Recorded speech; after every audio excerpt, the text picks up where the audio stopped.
Hi friends, దగ్గుమందుతో గర్భం పొందవచ్చా? దగ్గుమందుకు గర్భధారణకు ఏమిటి సంబంధం? దగ్గుమందుతో గర్భమా? వినడానికి ఆశ్చర్యంగా ఉంది కదా. అక్షరాల నిజం అంటున్నాయి కొన్ని పరిశోధనలు. కొంతమంది మహిళలు గర్భధారణ కోసం దగ్గుమందును ఉపయోగించారట. ఆగండి, ఆ విషయం ఎందుకు? అందుకు పూర్తి నిర్ధారణ కానీ సైంటిఫిక్ ఆధారాలు కానీ లేవు. కానీ దగ్గుమందును ఉపయోగించి కొంతమంది మహిళలు మాత్రం గర్భం ధరించినట్లు చెబుతున్నారు. ఈ విషయం నమ్మాలో లేదో తెలియదు, కానీ వారి అభిప్రాయం ప్రకారం వీర్య కణాలు ఓవరీస్లో ఎగ్సెల్స్ను చేరుకోవడానికి మాత్రం గ్రేట్గా సహాయపడుతుందని అంటున్నారు. మరైతే ఇది ఎలా పనిచేస్తుందనేగా మీ సందేశం. అదేలాగో ఇప్పుడు తెలుసుకుందాం. దగ్గుమందులో ఏముంటుంది?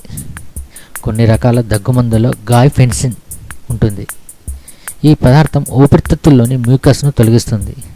అంతేకాదు, ఇది సర్వైకల్ మ్యూకస్ అనగా గర్భాశయ శ్లేష్మాన్ని కూడా వదులు చేస్తుందట. ఎప్పుడైతే సర్వైకల్ మ్యూకస్ వదులవుతుందో అప్పుడు స్పెర్మ్ వీర్య కణాలు సులభంగా అండాశయాన్ని చేరుతాయి.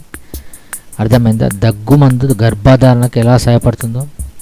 చాలా సింపుల్గా సర్విక్స్ నుండి గర్భాశయం వరకు మ్యూకస్ను ఫ్రీ చేస్తుందన్నమాట.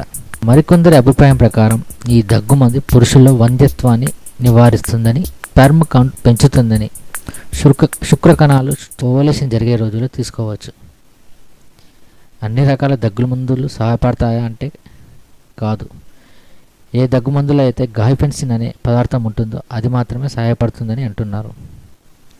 మిగిలిన రకాల దగ్గుమందులో మ్యూకస్ డ్రైగా మారడానికి తయారు చేస్తుంటారు. హాయ్ ఫ్రెండ్స్, గైనకాలజిస్ట్ లేదా డాక్టర్ను కలవకుండా మాత్రం ఎట్టి పరిస్థితుల్లో తీసుకోకూడదు. లేదంటే దీనివల్ల చాలా సైడ్ ఎఫెక్ట్స్ అధికంగా ఉంటాయి. మీకు నచ్చినట్లయితే లైక్ చేయండి లేదా షేర్ చేయండి.